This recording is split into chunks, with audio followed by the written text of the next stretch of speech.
सारी मुश्किल को धैर्य से समझे बिना मैं पेच को खोलने की बजाय उसे बेतरह कसता चला जा रहा था, क्योंकि इस कर्तव्य पर मुझे, कर्तव्य मतलब नाटक दिखाने वाला या कर्तव्य दिखाने वाला, पर मुझे साफ सुनाई दे रही थी तासबीनों की शाबाशी और वाहवाही। तासबीनों मतलब तमाशा देखने वाले लोग। कवि कहता है, कवि ने क्या किया, उस भाषा के चक्कर में फंसी बात को धैर्यपूर्वक समझने या सुलझाने की बजाय कवि उसे और अधिक अधिक कोशिश करके उसे उलझता जा रहा था। कैसे? क्योंकि कवि जिस बात को वो सरल शब्दों में कहना चाहता था, लेकिन सरल शब्दों में न कह करके वह कठिन से कठिन शब्दों का प्रयोग करने के लिए और अपनी भाषा को प्रभावशाली बनाने के लिए उसने कठिन शब्दों का प्रयोग किया। तो जो वो बात थी वो और ज़्यादा जटिल हो गई थी।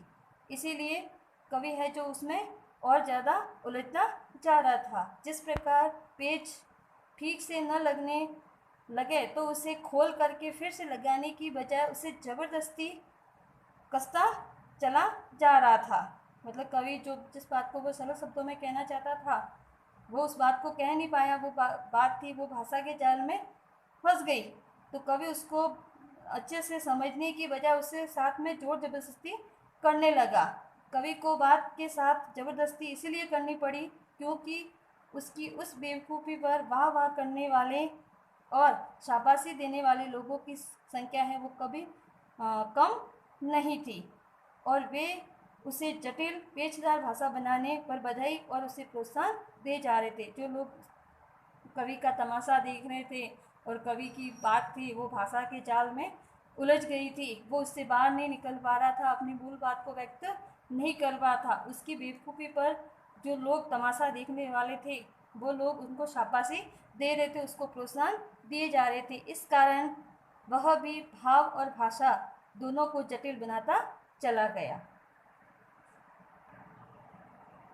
आखिरकार वही हुआ जिसका मुझे डर था। जोर ज़बरदस्ती से बात की चूड़ी मर गई और वह भाषा में बेकार ही घूमने लगी। बात की चूड़ी मर जाना मतलब बात है वो प्रभावहीन हो जाना।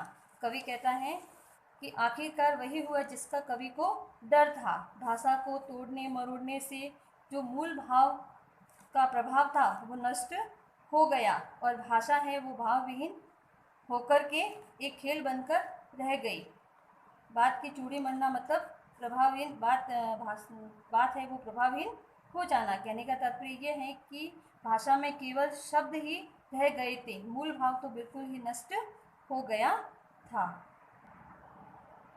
हार कर मैंने उसे कील की तरह उसी जगह उसे ठोक ऊपर से ठीक ठाक, पर अंदर से न तो उसमें कसा था न ताकत।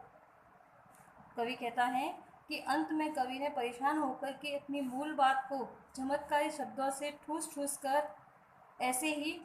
कर ऐसे ही छोड़ दिया। तब वह कविता ऊपर से तो अच्छी भली कविता जैसी दिखने लगी थी, लेकिन कथन में कोई प्रभाव नहीं रहा और वह कविता प्रभावहीन हो गई। एक कवि का कार्य है कि कविता बनाना, लेकिन कविता बनाते समय उसे सरल से सरल शब्दों का प्रयोग करना चाहिए ताकि वह कविता पाठक या श्रोता को आसानी से समझ में आ जाए। लेकिन कवि ने अपनी कविता को प्रभावशाली बनाने के लिए कठिन से कठिन शब्दों का प्रयोग किया। इससे क्या हुआ? इससे यह हुआ कि कवि ने जो कविता लिखी थी उसमें केवल शब्द ही रह गए थे, मूल भाव तो कठिन शब्दों के प्रयोग के कारण नष्ट हो गया था, या वो कविता है वो प्रभावहीन हो गई थी।